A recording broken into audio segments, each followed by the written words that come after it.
Olá a todos, meu nome é Matheus Silva e eu sou estudante do 8º período do curso de Engenharia de Pesca da Universidade Federal Rural da Amazônia, onde eu também faço parte do programa de educação tutorial, o Grupo PET Pesca. E hoje nós estamos aqui visitando a loja Aquanorte para realizar uma das nossas atividades, que é intitulada Engenheiro de Pesca por um Dia. O objetivo deste projeto para o ano de 2021 é mostrar e visitar empresas, fazendas e projetos aquícolas que estejam relacionados às áreas de pesca, aquicultura, economia pesqueira, extensão rural e pesqueira e nessas empresas e empreendimentos demonstrar um pouco da atuação do engenheiro de pesca como profissional e dessa forma tentar aproximar o estudante do profissional nessa área de atuação. Eu me chamo Nilo Neto, eu sou do 4º semestre de Engenharia de Pesca da UFRA. Hoje falaremos de aquariofilia, mercado e terapia. Bom, esperamos que você já tenha ouvido falar de aquarismo, mas caso contrário, não se preocupe, nós iremos ajudar. Bom, vocês sabiam que além de uma atividade econômica, o aquarismo pode ser uma verdadeira terapia? Se você respondeu sim, você acertou. Desde para crianças, de diversas formas, ajuda no desenvolvimento de habilidades cognitivas, no senso de compromisso, e da responsabilidade, além de diminuir a tensão e o estresse também, apenas por estar em ambientes como esse, com vários aquários, onde o fundo do mar, o fundo do rio, ele pode diminuir essas tensões diárias. Felipe, e sou membro do grupo PET Pesca desde o ano de 2019. Como o nosso amigo Nil já apresentou um pouquinho para vocês sobre a aquariofilia, nós vamos apresentar para vocês um pouco dessa atividade que é realizada aqui na região metropolitana de Belém. Para isso, nós viemos aqui na Aquanorte, que é uma empresa que está localizada na Avenida José Bonifácio, entre Gentil e Magalhães Barata. Já está atuando no mercado há mais de 21 anos, fornecendo uma grande variedade de espécies aquáticas que vão desde peixes, crustáceos, moluscos, até mesmo equipamentos que servem para a manutenção desses aquários. E então convidamos vocês para realizar um tour na empresa, e verificar quais são os procedimentos e o manejo que é adotado pela empresa. Então vamos lá acompanhar.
Boa tarde, eu me chamo Pablo e faço parte do grupo PET Pesca. Hoje estamos aqui na loja Aquanorte Aquários e hoje a gente vai falar um pouquinho sobre o aquarismo, Eu estou aqui com meu amigo Luciano, que é gerente da loja Aquanorte Aquários, e ele vai falar um pouquinho para vocês da experiência que ele tem aqui na loja e de como o que a gente precisa para montar um aquário desse tão magnífico. Olá gente, tudo bem? Boa tarde. Pablo, não é um bicho de 7 cabeças, é bem fácil. O que falta hoje no mercado é orientação. É você saber o que é necessário para você fazer de uma forma que você entenda o que você está fazendo e entenda acima de tudo que o aquário ele funciona como um mini ecossistema. Então para que tudo funcione perfeitamente, para que os peixes consigam nadar tranquilamente, é necessário você fazer um condicionamento na água, preparar essa água. Então o que é necessário? O que a gente precisa para que isso aconteça?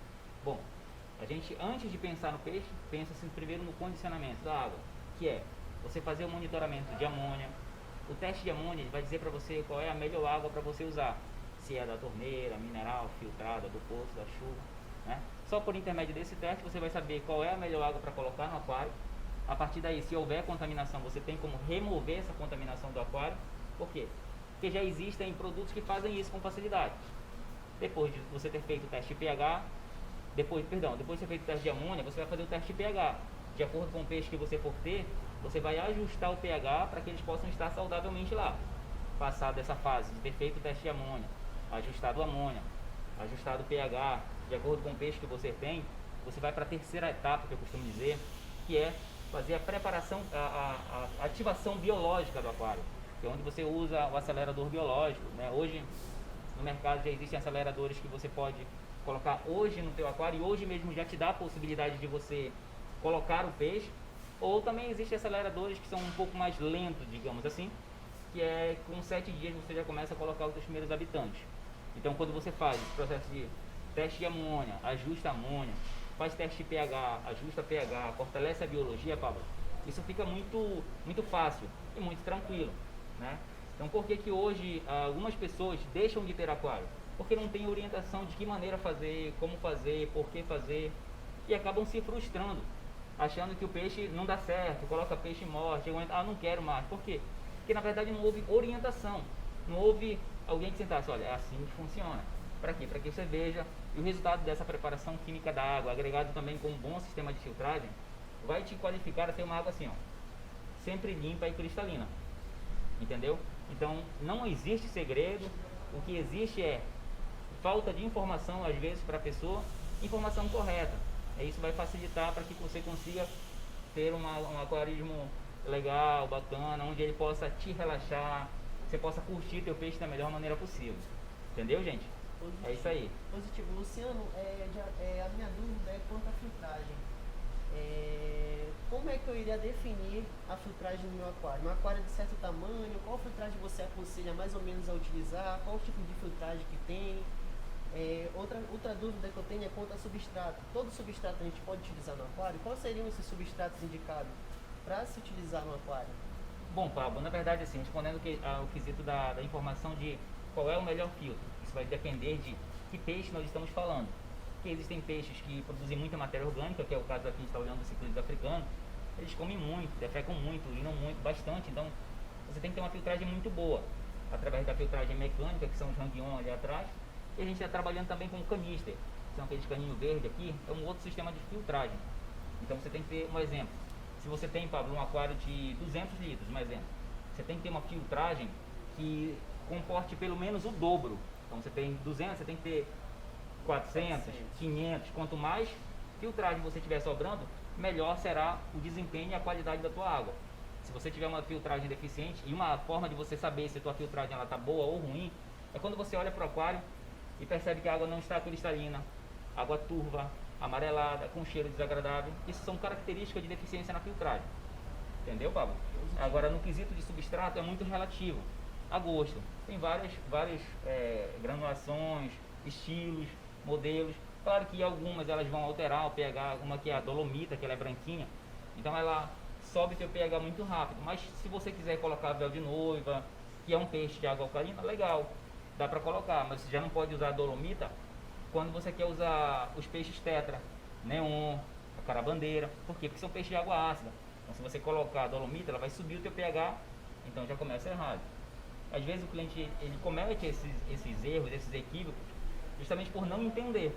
É branquinho, eu quero colocar, vai ficar legal, mas na verdade não é bem assim. E a gente está aqui justamente para desmistificar muita coisa e orientar. Mostrar que na verdade não é um bicho de 7 cabeças o aquário. O que falta é justamente isso. É feedback, é orientação, tirar as dúvidas do cliente para que ele consiga entender que na verdade isso é bem legal e fácil de você ter em casa. Bacana. Você falou também de pH e amônia. Teria algum mecanismo no qual o aquarista em si poderia estar medindo esses parâmetros?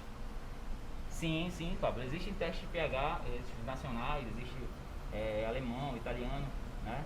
Dá para você, por intermédio dele, que funciona assim. Na escala de pH ela vai de 0 até 14, né? Então de 0 até 6.9 é ácido, 7 é neutro e de 7.1 até 14 é alcalino. Então cada peixe ele tem um pH ideal. Então, mediante o peixe que você vai ter, você tem que comprar um teste de pH, identificar o pH que está na tua água, corrigir essa água com alcalinizante, existem vários no mercado, que te possibilitam ajustar o teu pH. E o teste de amônia é a mesma forma. Existem vários fabricantes, e aí você pega o teste de amônia, mede o nível de contaminação. Quando há necessidade de você baixar essa contaminação, você tem como fazer isso muito rapidamente. Hoje já existem produtos que removem em frações de segundos essa contaminação do teu aquário. Bacana. A última para finalizar é quanto fauna. Teria assim um cálculo assim para calcular quantos indivíduos mais ou menos poderia ter em certo aquário? Mais ou menos assim, teria esse cálculo de quantos indivíduos você poderia colocar, quais espécies poderiam conviver uma com a outra? Tem esses parâmetros hoje em dia? Existe, Pablo, a questão da teoria, né, que olha, vai ficar tanto, mas na prática às vezes nem sempre funciona. Então, um exemplo, se a gente fala assim de acaradisca, um peixe que ele precisa de um espaço legal. Então vamos supor que eu tenha 100 litros de água. Então, na verdade, para 100 litros, a gente orienta que você coloque um acaradisca, porque ele precisa de espaço. Já se você falar no sentido de outros peixes plástico, molinese, espada, eu daria para você colocar uma quantidade maior, porque são peixes que conseguem ficar ali de maneira tranquila, né? Então isso sempre vai ser muito relativo a que espécie o cliente quer ter, né? Para que a gente consiga orientar na quantidade que vai poder colocar dentro do aquário. O que nós acompanhamos hoje aqui na empresa Aquanorte foi, na verdade, um dos processos finais do que a gente chama de a cadeia produtiva das espécies ornamentais. Mas, na verdade, essa cadeia produtiva ela é bem mais complexa e envolve muito mais processos e atividades. Ela começa desde a captura, que aqui na região norte ela se dá de maneira muito frequente na cidade de Barcelos, no Amazonas, onde o foco lá são as espécies tetracardinal e acaradisco, e aqui no estado do Pará com as espécies de arraia. E então, seguindo dessa captura, a gente tem o procedimento de transporte, que ele também é muito importante devido à logística, que pode causar muita mortalidade e, em consequência disso, comprometer toda a cadeia produtiva. Então, é outro aspecto muito sensível a se tratar.